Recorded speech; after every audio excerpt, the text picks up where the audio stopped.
Welcome back to the Universalis podcast and Happy Advent. I am Martin Kochański, the creator of Universalis, and in this episode I'll be looking at the highlights of the week ahead, starting with Sunday, the 30th of November. This last month of November has been all about endings, about death, which is the end of each of us, and about the Last Judgment, which is the end of the universe. With Christ the King last week, we have even looked a little beyond the end. Now December is coming, and we are on to beginnings. The feast we are going to celebrate on the 25th is the beginning of salvation for us. That's why it's such a big celebration. Advent is a very special time because that beginning is on its way. It's going to begin, but it hasn't begun quite yet. Advent is purple liturgically. The books call it violet. But it's a very different purple from Lent. Lent is about penitence and penance, and it is purple because purple is the nearest colour to black without actually being black. Lent is hungry. Lent is cold. Advent is purple too, but it is a rich and royal purple. Advent is the darkness before the dawn. It's a warm darkness, and you can wrap yourself up in it like a cloak, and it is a purple which announces the golden splendour that is on the way. The most difficult thing about observing Advent is this. We are so busy thinking and planning and even worrying about what lies at the end of Advent that we forget to be in Advent itself, in the now. We find ourselves thinking automatically that we are 3.5 weeks before Christmas, and forgetting that today is today. The Church does her best to help us out of this. Even the physical churches themselves do. For instance, up in the sanctuary from this Sunday onwards, there is a candle stand with 5 candles on it. 4 are purple, 1 is white. This week, if you look at that stand, you will see 4 candles have not been lit. They show time that has been laid out for us, time that has been structured for us, but time that is not here yet. That is what those unlit candles are telling us. What the furnishing of the church does, the liturgy does too. It takes us step by step towards that mysterious and glorious place we are going. We can't call it Christmas yet. We don't know what it is yet, but whatever it is, we are being led to it, held by the hand. Our hands are being held to lead us, but also being held to hold us back from rushing ahead to see what's coming.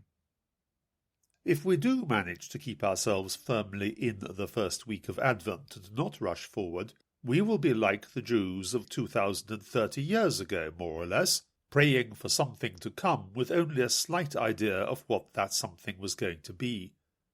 Even the order of cause and effect was uncertain. Was it going to come because they prayed for it, or was God specifically inspiring them to pray for it because he knew it was coming? You can read it both ways. I don't know about you, but I find the same thing in my life sometimes. Having somehow given up hope in praying for something, one day I pray for it anyway, and the next day God makes it happen. Which caused which? The Church has to express all this in her liturgy and bring us close to the Jews of 2030 years ago. The way she chooses to do this is with an extra jump. She goes back still further to 2730 years ago, under the prophet Isaiah. As far as civilization is concerned, we are mostly Romans. Our institutions and laws are the way they are because Latin laws and institutions taught us. If we speak English, our intellectual language is all Latin or Greek. Many of the rest of us speak Spanish, Portuguese, Italian, French, Catalan, Romanian. All of them are dialects of modern Latin. The earliest stories from history that you learn at school may well be about the origins and foundation of Rome. At the beginning of the school day, when I was 6, we used to work on huge pictures we were painting of stories from history. We lay flat to have enough room, so our headmistress used to call us the sunbathers. I was doing a picture of an early Roman legend of Romulus and Remus, the twin founders of Rome, who were abandoned as babies and suckled by a she-wolf. Romulus built a wall round Rome and told Remus not to jump over it, and Remus did, so Romulus killed him. I was painting the wall, and it was a brick one because that was the only kind of wall I knew. I painted it brick by brick, and the bricks were small, so I might still be painting it today if I hadn't got too grown up for that. The point of that story is that the Romans, counting backwards, put the time of their mythical foundation at what we call 753 BC. They still count the city's age from that date even now, and celebrate its birthday every year. And in 753 BC, that impossibly distant, misty, mythical Roman date, the prophet Isaiah was 12 years old. There is nothing misty or mythical about the Jews of that time. It is all history. The Jews had already left Egypt, wandered in the wilderness, conquered Canaan. They had already had the judges, Deborah and Samuel, the kings, Saul, David and Solomon. They had already split into two kingdoms, Israel and Judah. They had had Elijah and Elisha and some of the other prophets. Now in Isaiah's time, in a time that the Romans had nothing to say about except legends of babies sucking milk from a wolf, for the Jews, actual history was going on. Real history, too real and too much of it. Judah, with its capital at Jerusalem, was a small state with an empire to the east of it, the Assyrians, and an empire to the south of it, the Egyptians. The question for the kings of Judah was, do I save myself from being eaten by the lion by throwing myself to the tiger, or do I save myself from being eaten by the tiger by throwing myself to the lion? Into this time Isaiah was born. In this time he prophesied, and in the liturgy of early Advent we get prophecy after prophecy of his. They all echo the sense of a future coming, which is why it is that we have them here at all, and also a sense that the question you are asking about the current situation is not necessarily the question you should be asking. Earthly powers are not what it is all about. God operates to God's rules, and they are not the rules you think. Now usually in the course of the year the liturgy takes some care to make sure that the readings at Mass don't cover exactly the same ground as, for instance, the Office of Readings. But just now this can't be done. Isaiah is where it's at, and there's no getting away from him. 2,700 years ago, Isaiah answered the clever diplomatic plans of the kings by saying, stop looking down at what is going on here. Look up, look above, look through and beyond at the bigger reality, in God's time, not ours.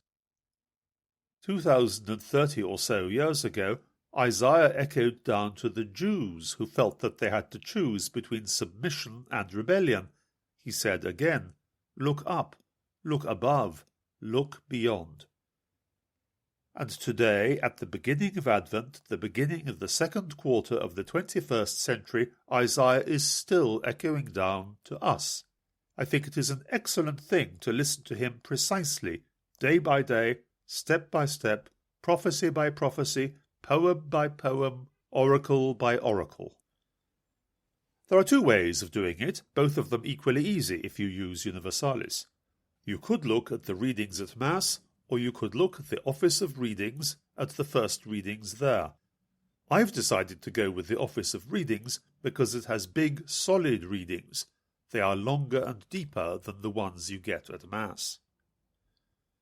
So, let me go through this first week of Advent day by day. The great thing about the Liturgy of the Hours is that there's nothing at all to stop you focusing on just the parts you want, or on the parts that will do you the most good. The Eucharist is a sacrament, but the Liturgy of the Hours is not a sacrament. So the Eucharist can't be chopped around to suit individual requirements, it is a single whole. But the Liturgy of the Hours is not a single ritual, it is a treasure chest. And from a treasure chest you can take what you need. Unless you are under a solemn vow to recite the whole of the Office of Readings each day, you can take from it whatever jewels suit you best. If those jewels happen to be diamonds and rubies, then diamonds and rubies are all that you take.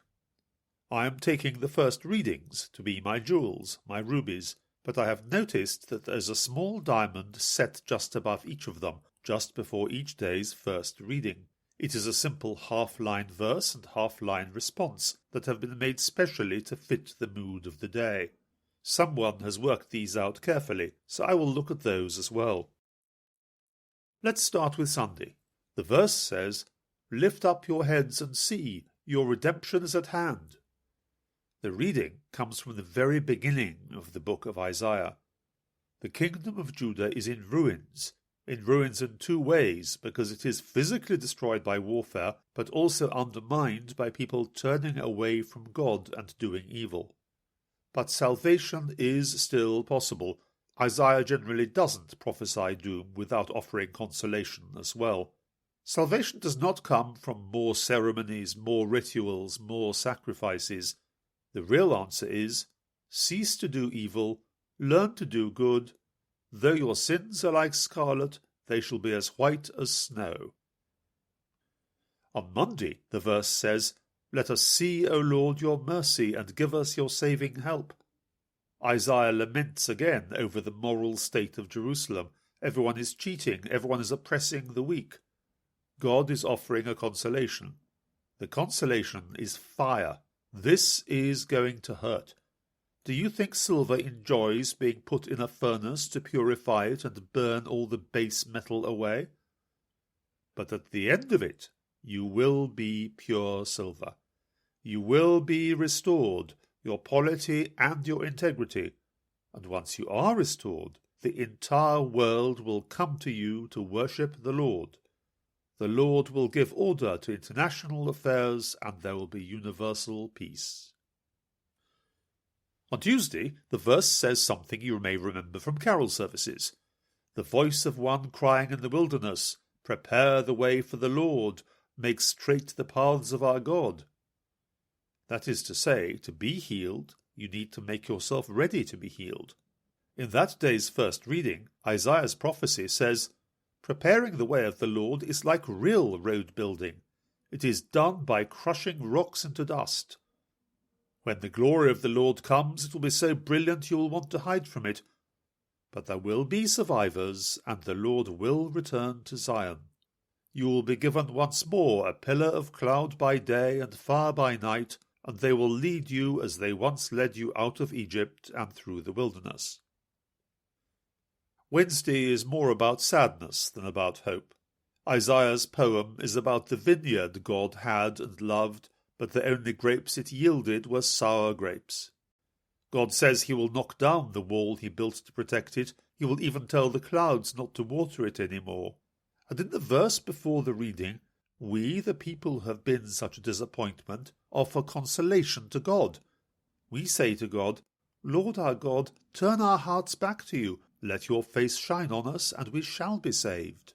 You can read it like a plea for mercy, but now I listen to it, it sounds more like a reply to God's lament over his vineyard. We are actually consoling God and encouraging him. Put back the wall, let the rain fall again, and see how fruitful we will be. Thursday jumps forward in time from the troubled present to the hoped-for future. It looks forward to after the healing and consolation of God. And it holds out a revolutionary prospect. Judah is not just a small, weak country, but the centre of the earth. Isaiah tells how the Moabites, who are hereditary enemies of the Jews, flee from destruction and take shelter in Judah. And all this not because the Jews are going to become world conquerors. There is no conquest. The throne will be made secure in gentleness and ruled by a judge who loves justice and integrity. The verse before the reading today tells it simply. Listen to the word of the Lord, you nations. Make it known to coasts and islands far away. On Friday, Isaiah turns to the enemy empires, Egypt and Assyria, but he doesn't talk about their conquest or defeat, but their conversion. There will be an end to all these wars, and Israel will be blessed in the centre of the world. And in the verse before the reading, we begin to sound like impatient children asking, "Is it nearly Christmas yet?" We can't help it. We say, "Lord, let your love come upon me. Grant me the saving help of your promise." On Saturday we stand back and are mere spectators of history. The watchman looks out in the night. he sees horsemen coming 2 by 2, announcing the fall and ruin of Babylon. The verse reminds us that even with all this tumult, we are God's people. The Lord makes his word known to Jacob, to Israel his laws and decrees. I have held your hand step by step through the week. I don't think I'll do it again in this much detail, because on the one hand it's too long to listen to, and on the other hand it's too tightly compressed and too much had to be left out. After all, the prophecy for each day is actually 4 or 5 minutes long. But if I have done anything by this, I hope I have encouraged you to open Universalis each day and look at the Office of Readings each day and read that first reading each day, and be with the Jews who listened to Isaiah in their time of trouble, and also with the Jews who prayed for the Messiah to come without knowing what they were praying for.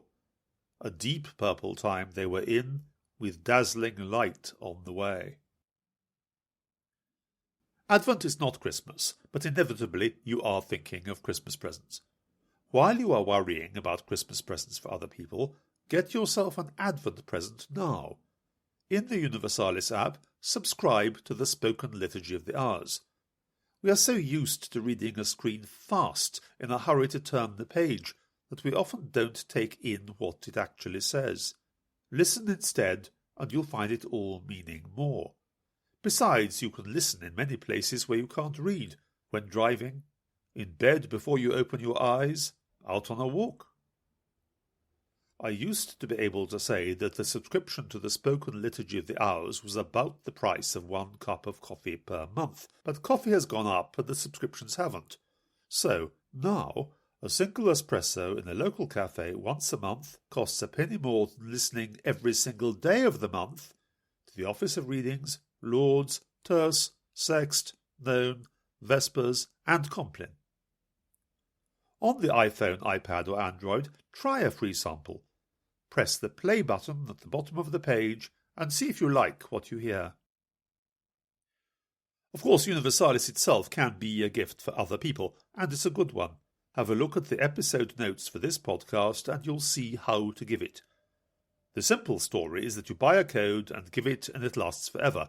It truly is a gift for life. People do drift away from God sometimes, but he usually gets them back one way or another. Apps don't go away once they are bought, so at the moment when your friend feels the need for it again, Universalis will be there waiting. It being Advent doesn't mean that there aren't saints to celebrate. If you're a Scot, you will celebrate St. Andrew on Monday the 1st, a day after his usual day, because Advent Sunday took precedence. In other parts of the world, Andrew wasn't important enough to be moved, and you'll have to wait till next year for him. On Wednesday the 3rd, we celebrate St. Francis Xavier. His life echoes what Isaiah has been saying about how we will become the blessed centre of the world. The salvation of the world is made known through us, which is a high honour. But the salvation of the world does not come through conquest. That too is clear from Isaiah. Naive missionaries telling backward natives to wear clothes is a lovely picture to make us feel superior to them, but that is not how it works. There are cultures out there that have been puzzling over the meaning of existence at least as long as we have. They are high ancient cultures. They know they are right, and they are set in their particular way of being right. St. Francis Xavier's mission to India and Japan was precisely one to societies which already knew how things were done. Take India, for example. I read somewhere that his efforts in India were a failure because he did not convert the Brahmins. I can't remember if the complaint was that he tried and failed, or that he did not try. But on the same principle one might say that Jesus failed because he ought to have ignored the fishermen and gone and preached to the Pharisees. There is a deeper point here. Adults are less flexible than children, and adult cultures are less flexible than infant ones. They don't absorb what they receive, but try to fit it in with what they already know. In India, to carry on with the example, there was the caste system. In our Christian sense, there were actually no Indian people. There were only a member of this caste, a member of that caste, and so on. Everything was dominated by what you were, not who you were. I have heard that one of the first Indian responses to Christian evangelization was to try to add castes of Christians in parallel to all the existing Indian castes. Was that a failure or a mistake, or was it a necessary first step? Was it on the way to making Christianity just another caste, in the same way that the Romans would have liked to make Christ just another god? Or was it a move towards the eventual dissolution of caste in the universal equality of Christians? The preaching of anything to anyone, really, has hazards of this kind. It is just more noticeable in the case of places like India and Japan.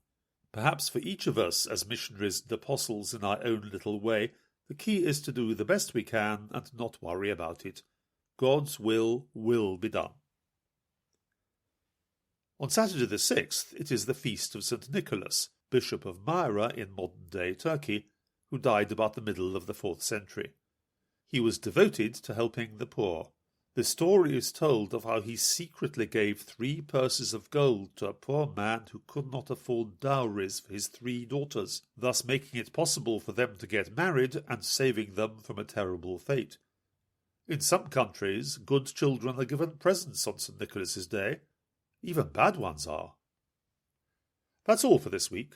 If you'd like to write to us about anything, send an email to universalis@universalis.com. We look forward to hearing from you. Have a good week in every sense, and let's pray for one another.